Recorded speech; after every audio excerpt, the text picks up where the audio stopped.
الرحمن علم القرآن اعوذ باللہ من الشیطان الرجیم بسم اللہ الرحمن الرحیم اللہم صلی علی سیدنا و مولانا محمد وعلی آلہ وصحبہ وبارک وسلم۔ السلام علیکم۔ آج ہمارا 27واں سبق ہے، اس سے پہلے ہمارے 26 سبق ہو چکے۔ آج کے سبق میں ہم سیکھیں گے نون قطنی کا قاعدہ، جو قرآن پاک میں بعض جگہ چھوٹا سا نون لکھا ہوتا ہے کسی لفظ کے آگے جہاں پہ وقف ہو رہا ہوتا ہے، جیسے یہاں پہ دیکھیں یہ چھوٹا سا نون لکھا ہوا ہے، تو اس کو کیسے ادا کرنا ہے اور کس طرح سے پڑھنا ہے، کیونکہ اکثر لوگ جو ہیں یہ غلط پڑھتے ہیں۔ میں یہ بھی بتاؤں گا کہ کس طرح غلط پڑھتے ہیں اور کس طرح ہمیں صحیح پڑھنا چاہیے۔ تو چلیے شروع کرتے ہیں۔ پہلے تو دیکھ لیتے ہیں کہ لوگ غلط کس طرح پڑھتے ہیں، تو اس بات کو سمجھتے ہیں۔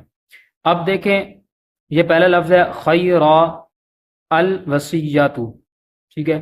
جب یہاں پہ ہم رکتے ہیں، وقف کرتے ہیں خیرا، تو پھر نل وصیۃ پڑھنا چاہیے، لیکن اکثر لوگ کیا کرتے ہیں خیرا اس کو بھی نل وصیہ پڑھتے ہیں، حالانکہ پڑھنا کیا چاہیے خیرا الوصیۃ۔ جب ہم نے وقف کر لیا، جب ہم ٹھہر گئے، تو پھر چھوٹا سا نون جو ہے وہ نہیں پڑھا جائے گا۔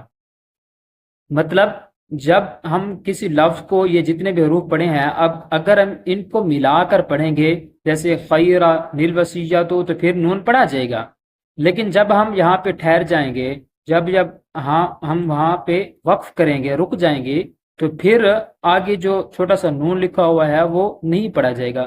تو یہاں پہ غلطی کیا ہوتی ہے کہ وقف بھی کر لیتے ہیں اور پھر آگے جو نون ہے وہ بھی ساتھ میں پڑھا جاتا ہے، پڑھ لیتے ہیں۔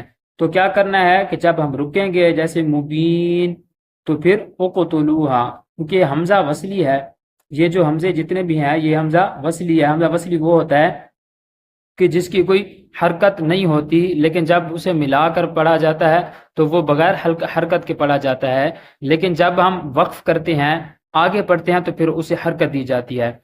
بعض جگہ پہ ہم اسے حرکت زیر کی دیتے ہیں، زبر کی دیتے ہیں، پیش کی دیتی ہے۔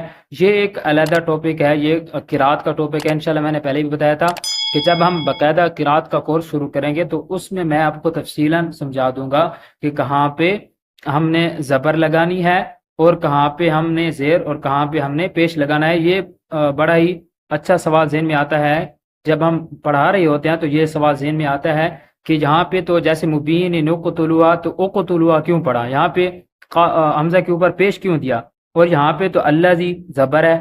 تو یہ سوال جو ہے اس کا تفصیلاً جواب انشاءاللہ قرات کے کورس میں بتایا جائے گا۔ آج کا جو سبق ہے اسی کے حوالے سے میں بتاتا چلوں کہ نون قطنی جو ہے، یہ چھوٹا سا نون جو لکھا ہوتا ہے، اس کا پڑھنے کا طریقہ کیا ہے، صحیح طریقہ۔ تو جب ہم وقف کریں گے خیرا، تو پھر الوصیہ پڑھیں گے، جب ملا کے پڑھیں گے تو خیرا نیل وصیہ۔ تو یہ ذہن میں رکھ لیں کہ یہ جو نون پڑھے ہیں یہاں سب کے نون کے نیچے زیر ہے۔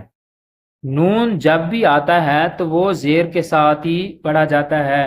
یہ چھوٹا سا نون قطنی جہاں پہ دیکھیں، یہ سارے دیکھو یہ نون زیر، نیل وصیہ، نسما، ندخلوہا، نقتلو، نلذی، نلذی، تو یہ سب نون قطنی کے نیچے زیر ہے۔ تو یہ میں ایک آپ کو قاعدہ قانون بتاتا چلوں کہ عربی ایک اس کا قاعدہ ہے الساکن اذا حرک حرک بالکسر، کہ اس کا مطلب یہ ہے کہ جب دو ساکن حروف مل جائیں اور جب ساکن حرف کو کوئی حرکت دینی پڑے، الساکن اذا حرک حرک بالکسر، کسر کہتے ہیں زیر کو، کہ جب کسی ساکن حرف کو حرکت دینی پڑے تو پھر اسے حرکت زیر کی دی جائے، کسر کی حرکت دی جائے۔ تو اس وجہ سے نون قطنی جہاں پہ ہے اس کو ہم جو حرکت ہے وہ زیر کی دے رہی ہیں۔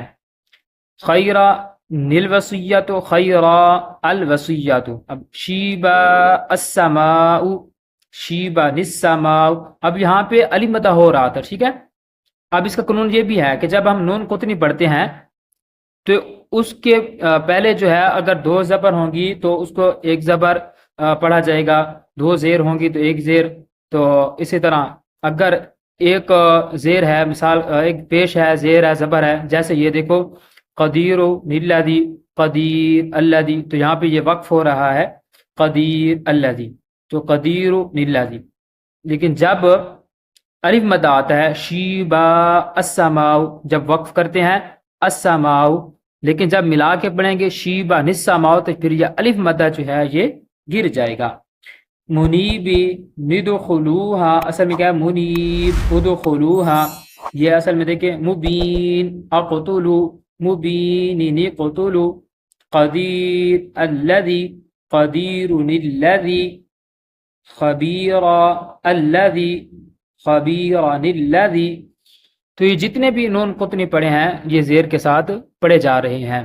تو اس میں جو غلطی زیادہ تر یہ ہے کہ وقف بھی کرتے ہیں پھر نون قطنی بھی پڑھا جاتا ہے، حالانکہ کرنا کیا ہے کہ جب ہم وقف کریں گے، جب ہم ٹھہریں گے تو پھر نون قطنی نہیں پڑھا جائے گا، نون قطنی صرف اور صرف تب پڑھا جاتا ہے کہ جب ہم ملا کر پڑھیں گے۔